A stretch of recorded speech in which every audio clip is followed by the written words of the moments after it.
আসসালামু আলাইকুম। Welcome to Halkenstein infinity school. আমি এস এম আফিফ সামি। তোমরা স্কুলের পোলাপান হয়তো আমাকে চেনো, ঠিক আছে? তো তোমাদের সাথে আজকে গল্প করব, ঠিক আছে? তোমাদের কাছে বিরাট একটা সময় থেকে তোমাদের সামনে আসিনি। পরীক্ষা ছিল বা অনেক কাজ ছিল। So I am sorry for that. আগেই ক্ষমা চেয়ে নিচ্ছি, অনেকদিন দেখা হয়নি তোমাদের সাথে। চলো, আজকে তো তোমাদের অনেকের পরীক্ষা শেষ। ক্লাস 7-এর পরীক্ষা শেষ, 9-এর পরীক্ষা শেষ, 6-এর পরীক্ষা শেষ, 8-এর দুর্ভাগ্যবশত হইল পরীক্ষা শেষ, কিন্তু সামনে হচ্ছে বৃত্তি পরীক্ষা। তো পরীক্ষা যাদের শেষ, ভ্যাকেশনটা আসলে কিভাবে কাটাবো, এটা হচ্ছে মনে করো যে আমাদের কাছে এখনো যদি বলো যে ভাইয়া আপনারা আসলে কোন সময়টাতে ব্যাক যেতে চান, আমি বলবো যে ভাইয়া আমি সেই 9-এর ওই সময়টাতে ব্যাক যেতে চাই। স্কুলের ভ্যাকেশন হবে, ধুমায় আড্ডা দিব, এই সময়টা আমার দরকার, ঠিক আছে? এরপরে আসলে তোমরা যখন বড় হবা বুঝবা যে এই সময়টা আসলে কেন জরুরি ছিল। তো আজকে আমরা কথাবার্তা বলবো, গল্প করব, সেটা কি নিয়ে? এই যে ভ্যাকেশনটা কিভাবে কাটাবো, আজকে আমরা গল্প করব। আমরা তো অনেক গাইডলাইন দিছি, আমরা অনেক কথাবার্তা বলছি। আজকে কথাবার্তা হতে শুধু আড্ডা হবে, ঠিক আছে? আড্ডাটা হবে কিন্তু শুধু ওয়ান ওয়ে। আমরা বলবো, তোমরা শুনবা। তোমাদের ওই দিক থেকে আসলে শোনার কোনো স্কোপটা এবার আসলে নাই, হয়তো সামনে শুরু হবে।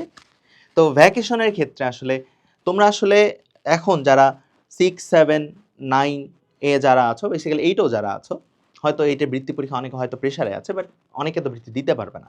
তো ভ্যাকেশন এটা আসলে ড্রিম। এটা ভ্যাকেশনটা আসলে টু বি অনেস্ট একটা ড্রিম। কেন ড্রিম এখনো আমাদের কাছে? আসলে আমাদের তো অনেক প্রেশার থাকে ইউনিভার্সিটি লাইফে।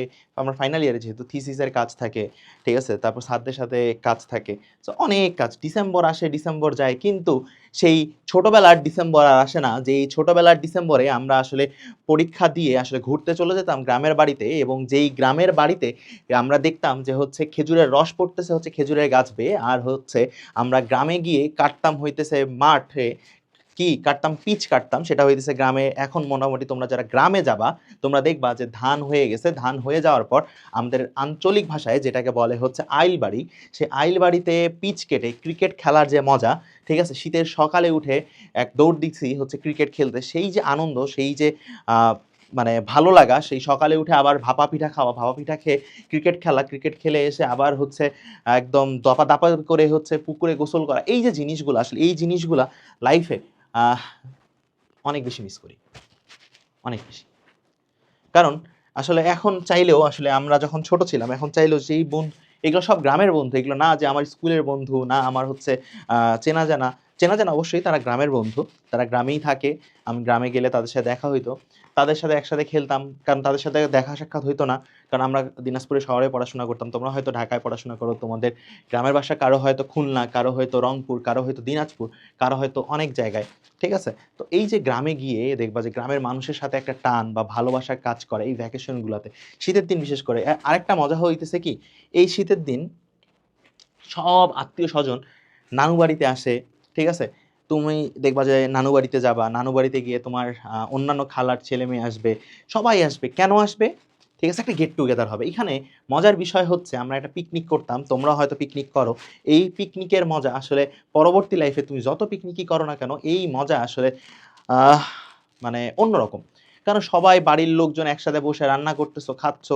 আসলে এই লাইফই তো আসলে সবাই চায়। আসলে এই সময়টাই হইতেছে একটা ড্রিম লাইফ, যেটা আসলে আমরা পার করে আসছি সবাই। এখন এই এজে আসে আসলে আমরা বুঝি, যদি ওই সময়টাতে ফেরত যেতে পারতাম।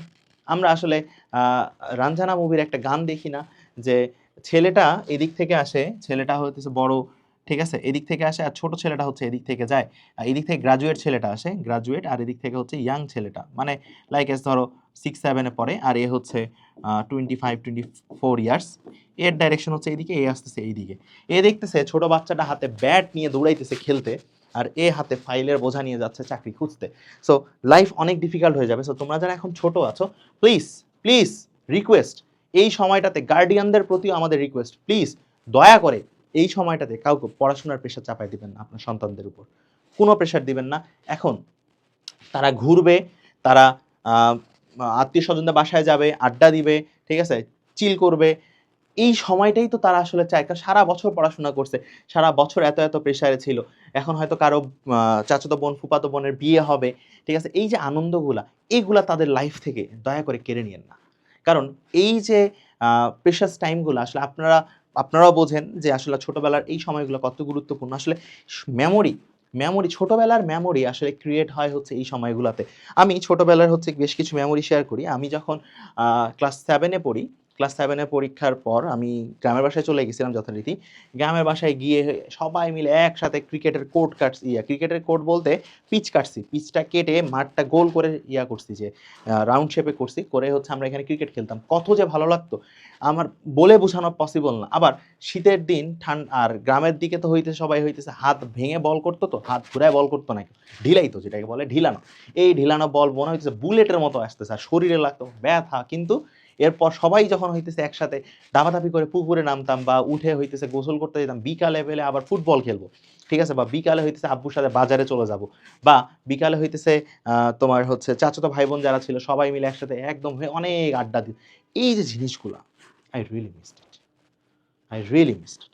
কারণ আহ, দিনে দিনে দেখবা তোমরা যখন বড় হবা, এরকম এই যে চলে আসবা, লাইক এস 23, 24, 25, দেখবা যে তোমার খালাতো বোন চাচাতো বোনদের বিয়ে হয়ে যাচ্ছে, তারাও সংসারে ব্যস্ত হয়ে যাচ্ছে।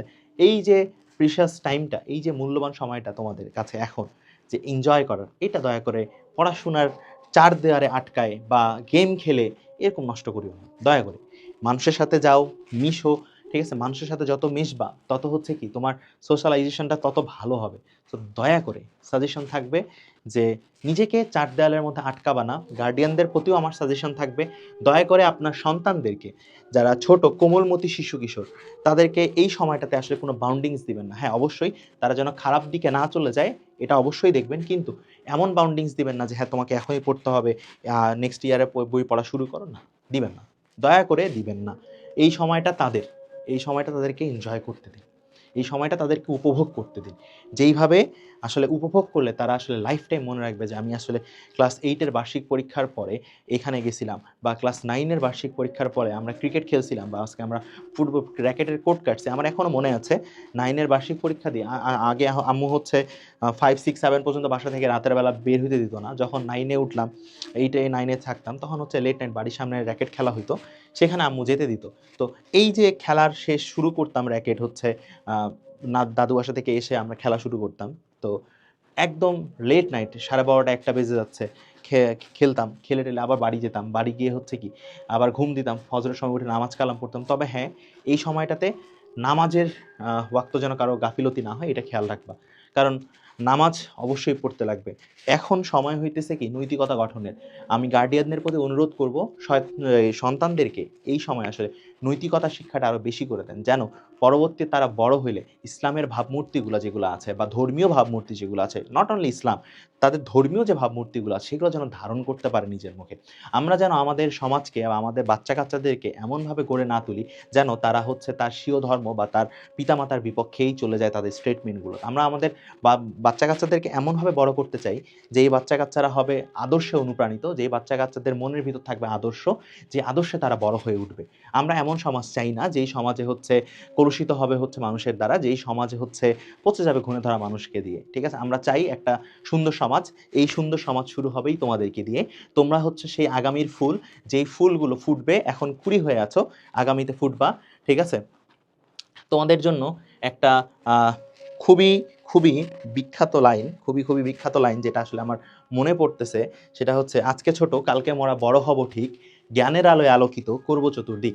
আজকে ছোট, আমরা আসলেই ছোট, কিন্তু এই ধীরে ধীরে আমরা অঙ্কুরিত হব, আমরা বিকশিত হব, আমরা সুবাসিত হব। আমাদের সুবাস, আমাদের কথাবার্তা, আমাদের বিহেভিয়ারের সুবাস, আমাদের সব কিছুই যেন হচ্ছে ছড়িয়ে যায় মানুষের মধ্যে।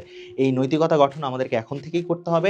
অবশ্যই ভ্যাকেশনটা এনজয় করতে হবে, ভ্যাকেশনে কোনো ছাড় নাই, ধুমায় এনজয় করব, ঠিক আছে, সব কিছু করবো, খালি বড়জন গুরুজন যারা আছে তাদের সাথে আমরা বেয়াদবি করবো না। এই বলে আজকে আমরা কথা শেষ করতেছি, গল্প শেষ করছি। দেখা হবে পরের ভিডিওতে। ভালো থাকো, সুস্থ থাকো, আল্লাহ হাফিজ, আসসালামু আলাইকুম।